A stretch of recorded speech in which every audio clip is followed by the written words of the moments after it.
You ever know a man, or maybe just been that man, who spent his whole life climbing? Not just a hill, but a never-ending mountain.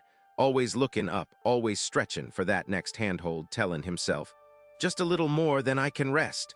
Problem is, the top of that mountain kept moving. Or maybe the mountain wasn't the point at all. It's a common thing, this feeling, like if you just push harder, just keep your head down and grind, someday, somehow, you'll punch through to some magic place where everything makes sense, and the worry finally quits. We all chase that finish line, don't we? The one that's always just a little further down the road, always just out of reach. That's how it was for Vernon, 48 years old, solid as an oak stump, the kind of man you bet good money could hold up a collapsing roof with his bare shoulders if he had to. He wasn't flashy, didn't need to be. Vernon was built for endurance, for hard miles, for the long haul. He'd spent the better part of 3 decades working the line at the old sheet metal plant, a place where the air always smelled faintly of burnt oil and cold steel. A symphony of bangs and hisses that most folks would call noise, but Vernon just called Tuesday. His hands, well, they weren't just hands. They were maps, etched deep with the history of every rivet, every grind, every hot plate of steel he'd ever wrestled into submission. Knuckles like polished river stones, calluses thick as bark on an old tree, fingernails perpetually rimmed with a fine, dark dust that no amount of scrubbing could fully conquer. They were strong, those hands, capable of intricate precision one moment and brute force the next, but they moved with a practiced, almost weary rhythm. Each movement on the factory floor was economical, efficient, honed over years, a testament to his quiet dedication. He didn't talk much, Vernon. Never was one for idle chatter or gossip by the water cooler. He preferred the steady hum of machinery, the clear, unambiguous demands of his work. While other men might be jawing about the game or the latest news, Vernon would be deep in thought, his brow furrowed just a touch, his gaze fixed on the task at hand, or perhaps on something much further away, something only he could see. There was a quiet intensity about him, a man always at work, even when standing still. You'd see it in his eyes, too. Deep set, often far away, they held a particular gravity, like they were watching a different movie playing behind his own eyeballs, even as he monitored the press or guided a sheet of metal down the line. A flicker lived there sometimes, a kind of anxious hum that never quite settled, a quiet tension that belied his otherwise stoic face. He looked like he was built to last, Vernon did, but if you knew what to look for, you could see the subtle, invisible weight he carried, the accumulated burden of every effort, every stretch, every single moment he'd ever spent striving for more. It was a weight that kept him moving, certainly, but also kept him from truly standing still. There's a story told, not in books, but in the lines on men's faces, about the endless pull of more. About the quiet ache of believing you haven't done enough, aren't enough, unless you're always reaching, always climbing, always striving for the next horizon. We all know that feeling, that gnawing sense that true peace waits just beyond the next paycheck, the next promotion, the next finished project. It's a heavy burden, that belief, shaping hands and hardening gazes long before the body ever truly gives out. For Vernon, 48 years old, a factory man through and through, that burden was a constant companion, etched into the very fabric of his being. His hands, calloused and strong, were the first things you noticed about him. Hands that knew the weight of tools, the grit of metal, the endless push and pull of a life spent making things, building things, trying to hold things together just for his family to stay afloat. The alarm clock, a chipped plastic sentinel on his nightstand, screamed at 5 a.m. Not a gentle chime, but a raw, insistent shriek that cut through the pre-dawn quiet like a saw blade. Vernon's eyes would snap open, instantly alert, already mentally ticking through the day's tasks. There was no hitting snooze, no lingering. That was a luxury for other men, men who didn't carry the ledger of a modest mortgage, 2 car payments, and the ever-growing needs of a teenage daughter.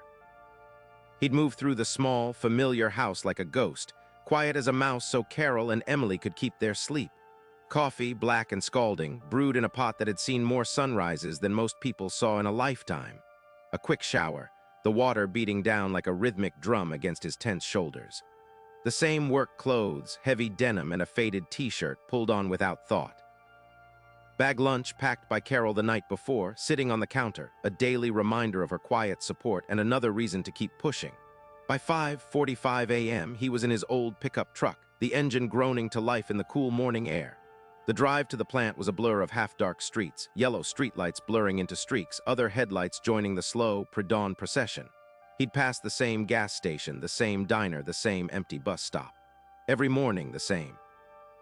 It was a conveyor belt, just like the one he'd stand beside for the next 8, 10, sometimes 12 hours. Inside the factory, the air hummed with a low, metallic thrum that got into your bones. The smell of cutting oil, hot steel, and stale coffee was as familiar as his own breath. Vernon was on the press line, guiding heavy sheets of metal into monstrous machines that stamped and sheared with deafening efficiency. Thud-clank hiss, thud-clank hiss, hour after hour. His movements were automatic, honed over decades. His body knew the rhythm, the weight, the precise moment to pull back before the next descent. It wasn't a bad job, not really. It paid the bills, mostly. But the bills, they were like water in a leaky bucket, always more coming in than he could ever quite patch. The rising cost of groceries, Emily's college fund, the worry about the furnace giving out in winter. There was always a more hanging over his head, an unspoken demand for more hours, more effort, more dollars to keep the fragile structure of their life from crumbling. He lived with that constant, low-level hum of anxiety, a persistent whisper that he wasn't quite doing enough, that he was always just one step behind. Sometimes, during the brief, greasy-palmed lunch break, or when he was driving home and the sun was setting like a tired eye over the distant horizon, a different kind of thought would surface, a sliver of a memory, perhaps, from a time before the relentless grind had fully taken hold. He'd remember the way his granddad used to meticulously carve small wooden birds, not for sale, just for the pure joy of making something beautiful with his hands. Vernon had loved drawing as a kid, too. Not fancy stuff, just sketching houses, imagining different layouts, different ways a home could feel. D had a knack for it, a quiet eye for detail, a spatial awareness that could make a blueprint come alive on paper. But life, as it often does, had steered him away from such fanciful notions. A steady job, a dependable paycheck, that was the real art, the true craft in his world. Or so he'd told himself over and over until the quiet yearning had been buried so deep it was almost forgotten. Almost. It was a ghost of a dream, haunting the corners of his mind, a whisper of a path not taken. A gap wide and aching between the man he was, the steady provider, the silent machine, and the man he might have been if he'd ever allowed himself to just be, rather than constantly do. His strength was his perseverance, his ability to intensely focus, but that same strength was also his cage. He couldn't truly rest. His mind would always be cataloging, planning, calculating the next step, the next project, the next thing that needed fixing or earning. Even in the meticulously kept vegetable garden he tended in his backyard, a place that should have been a sanctuary, he found himself measuring rows, timing water, fretting over blight. It was less about the joy of growth and more about the efficiency of yield, another thing to perfect, another testament to his worth. He was always proving it to himself, to the world, that he was useful, productive, worthy of the air he breathed and the love he received. But at what cost? He felt it in the tightening of his jaw, the shallow breaths he sometimes caught himself taking, the deep, unacknowledged exhaustion that shadowed his every waking moment. He was working for a future he was too busy building to ever truly live in. And then, one Tuesday evening, it all caught up. Carol had been nagging him gently for a couple of weeks. "Vernon, did you see Emily's painting? She really wants you to look at it." He'd nodded, grunted, promised he would. But there was always something else. The leaky faucet, a flickering porch light, the stack of bills on the kitchen counter that seemed to grow taller every time he turned his back. Always another rung on the ladder, another task demanding his hands, his mind, his precious, finite time.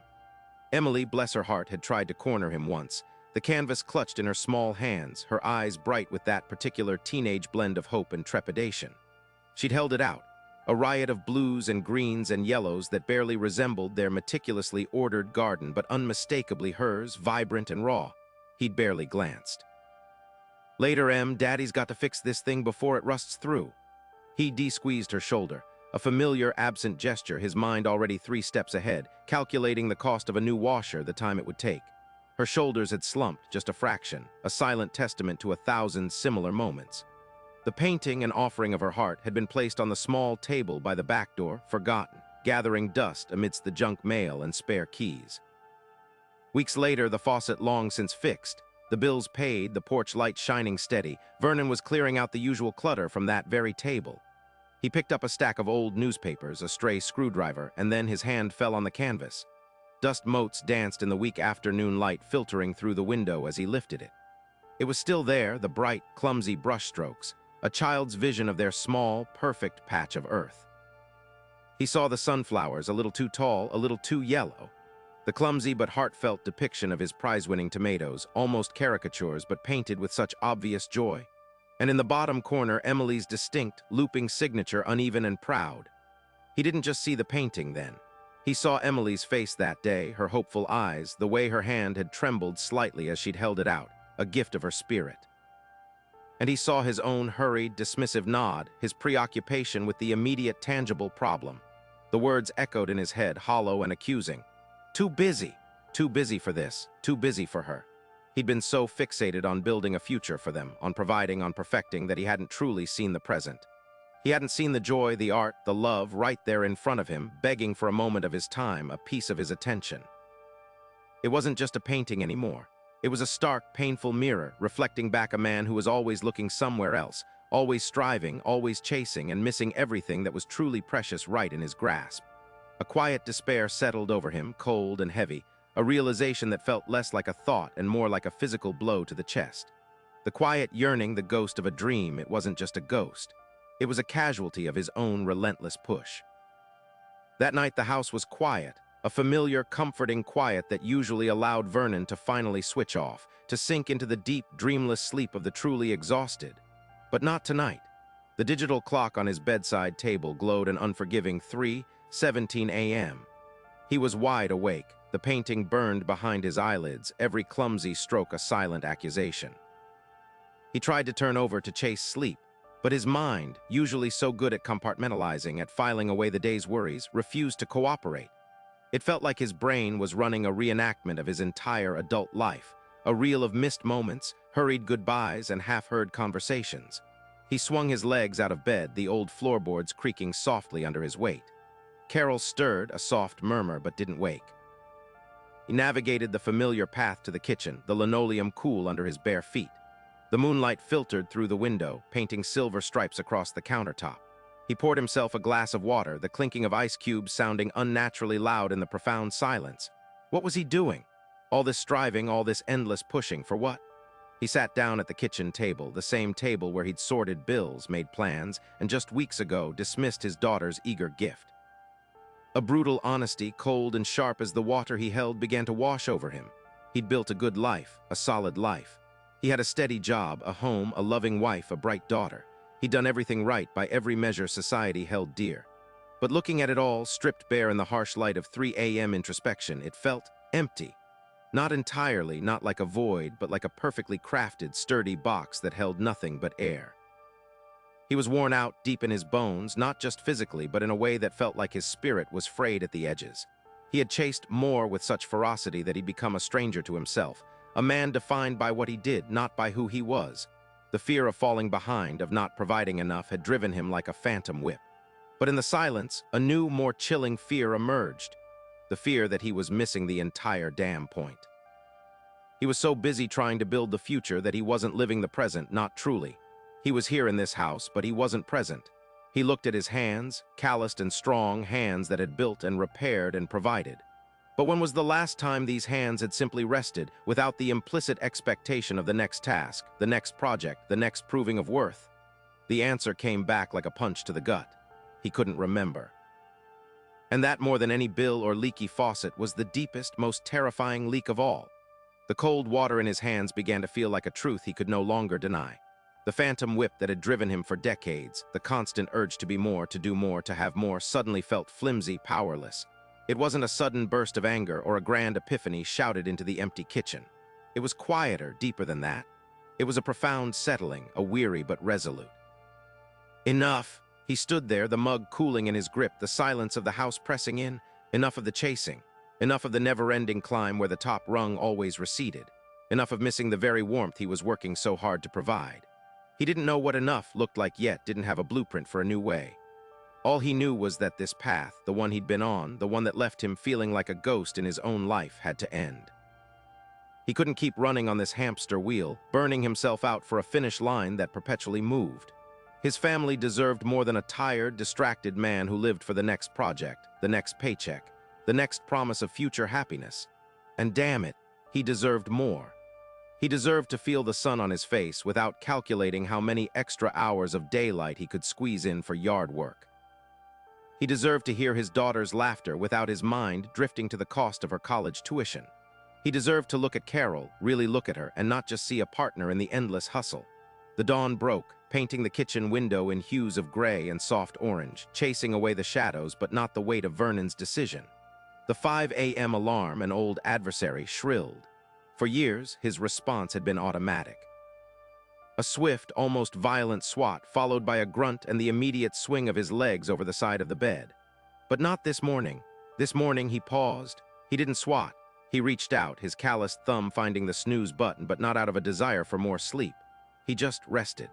For 60 seconds, he lay there, feeling the mattress beneath him, listening to the quiet rhythm of Carol's breathing beside him. It was a small, almost imperceptible rebellion against his own relentless schedule.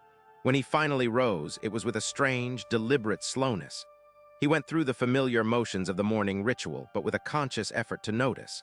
The weight of the coffee mug in his hand, the steam curling upwards, carrying the rich, bitter scent of the brew. He held it, closed his eyes, and actually inhaled, letting the warmth seep into his palms. He tasted it, really tasted it, not just a necessary fuel for the day ahead, but a simple, earthy pleasure. It was awkward, this conscious slowing. His mind, accustomed to racing ahead, planning the day's tasks, calculating the shortest route to the factory, tried to yank him forward. "Hurry up, Vern. You'll be late. Got things to do," he pushed back. Not with force, but with a quiet stubbornness. He focused on the crunch of his toast, the hum of the refrigerator. Each small act became an anchor. The drive to the factory was usually a blur of traffic and radio news, another necessary evil to be endured. Today, he kept the radio off. The silence felt vast, almost unnerving. He watched the familiar landmarks pass, but instead of seeing them as markers of progress towards his destination, he saw them, really saw them. The way the morning light caught the rust on an old sign, the steam rising from a diner vent. The bare branches of the oak tree outside Mrs. Henderson's house, usually ignored, now intricate against the pale sky. Arriving at the plant, the air thick with the smell of metal and grease, his internal clock still screamed at him to rush to his station to get a head start to prove he was ready. Instead, he walked a little slower down the concrete aisle. He nodded to Frank, the forklift driver, and actually held his gaze for a moment, offering a small, genuine smile. Frank looked surprised, then smiled back. At his machine, the massive hydraulic press, Vernon usually launched straight into the setup, his movements swift and efficient, his mind already 3 steps ahead. Today, he stopped. He ran his hand over the cool, oiled steel of the machine's frame. He looked at the dials, the heavy clamps, the precisely engineered components.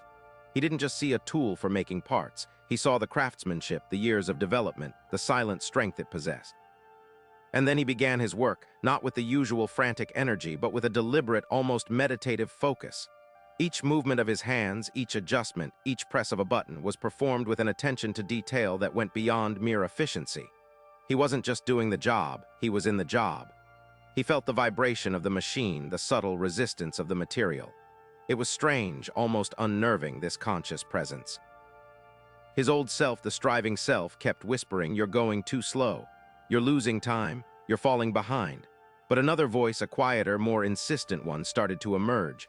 A voice that simply said, "Just be here, just this." It wasn't about slacking off. It was about being. And in that unexpected space, a tiny crack of something new, something hopeful, began to form. It was day one, and it felt like walking through treacle, every instinct pulling him back to the frantic pace he'd known. But he kept going, one slow, deliberate step at a time. The quiet hum of the factory floor on day 3 felt heavier. The novelty of his conscious presence had worn off like morning dew. Vernon found himself battling an unseen current, tugging him back to the familiar frenzy. His hands moved methodically, setting the die, loading the sheet metal, engaging the press. But his mind, well, his mind was a battlefield. "You're wasting time, Vernon. Pick up the pace. Johnson's already done 3 more runs than you." The old voice, sharp and accusatory, gnawed at him. He could feel the familiar twitch in his jaw, the subtle tightening in his shoulders. Every fiber of his being screamed to accelerate, to push harder, to prove to himself, to the phantom clock, that he wasn't slacking. He watched the hydraulic arm descend, slower than usual, deliberately compressing the metal with immense, controlled power. He saw the gleam of the oil, the flawless surface of the part emerging. He was doing good work, precise work, but the internal pressure was immense. He caught himself checking his watch more often, unconsciously tapping his foot. He felt like he was wading through thick mud while everyone else had roller skates. Lunch break came, and instead of bolting for the break room, he sat by his machine for a minute, just watching the last few workers leave. He took a deep, deliberate breath, letting it out slowly. Just be here. The new voice was a whisper, but it was there, a stubborn sprout in rocky soil. The weekend was a whole new beast. Usually, Saturday was a whirlwind of chores. Garden, car, leaky faucet, that loose shingle on the shed roof. A relentless march of productivity. Carol would often find him halfway up a ladder before she'd even finished her first cup of coffee. This Saturday, Vernon made coffee for Carol. He sat at the kitchen table with her, really looked at her across the steam of their mugs, talking about Emily's latest school project. His mind tried to jump ahead, gotta get to the garden. The weeds are taking over, that's an hour minimum. But he forced himself to stay, to listen, to respond to Carol, not just nod. It was exhausting, this deliberate act of non-doing, this conscious effort to simply be present. Later, in his meticulously kept small vegetable garden, he picked up his hoe. His usual attack was a furious, rapid assault on every visible weed. Today, he paused. He looked at the rich, dark soil, the vibrant green of his tomato plants. He knelt, feeling the cool earth in his calloused hands. He pulled weeds one by one, slowly, carefully, appreciating the roots tearing cleanly from the soil. He noticed a ladybug on a leaf, the way the morning light dappled through the leaves. It was peaceful, almost healing. Then, around mid-afternoon, the dam broke. He saw a small, stubborn patch of crabgrass creeping along the fence line, and suddenly the old impulse surged. He grabbed the weed whacker, fueled it, and attacked the overgrown corner of the yard with a furious, almost violent energy. The roar of the engine was a release, a familiar, comforting din that drowned out the quiet, insistent whispers of mindful presence.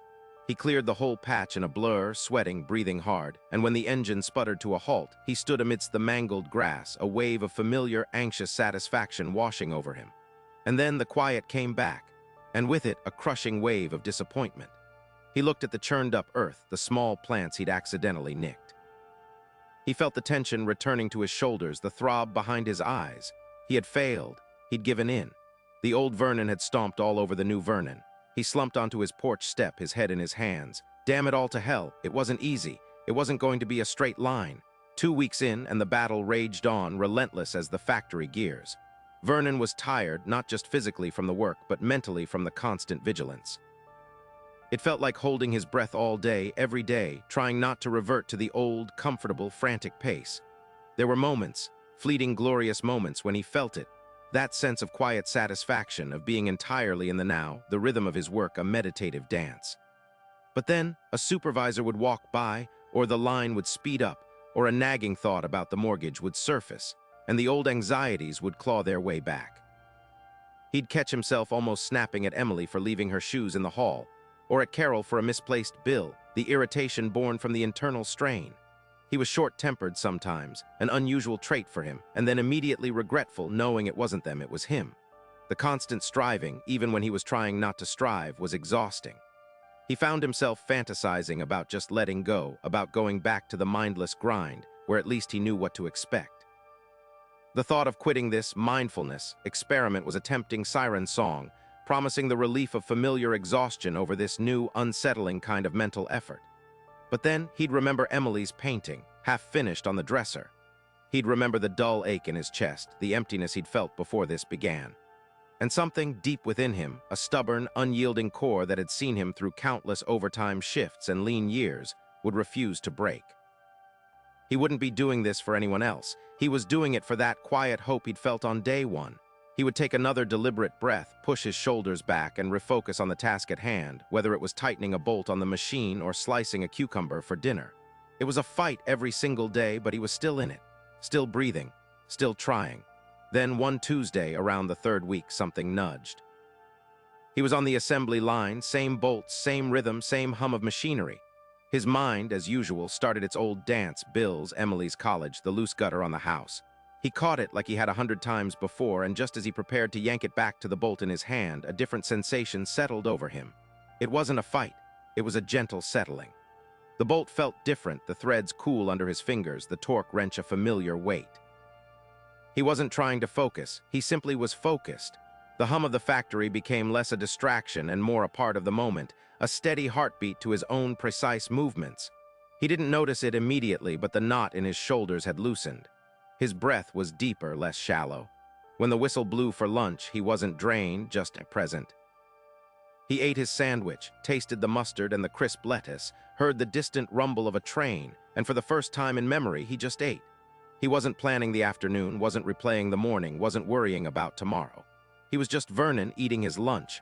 That afternoon, he found himself watching the intricate dance of a spider building its web outside the break room window. He noticed the sunlight glinting off each strand, the patience in its tiny movements. He just watched for 5 full minutes without once thinking about what he should be doing. And when he went back to the line, the work felt lighter, not easier but less burdened. The change wasn't a thunderclap, it was more like the slow turning of a tide. Carol noticed it first, not in big declarations, but in the small things.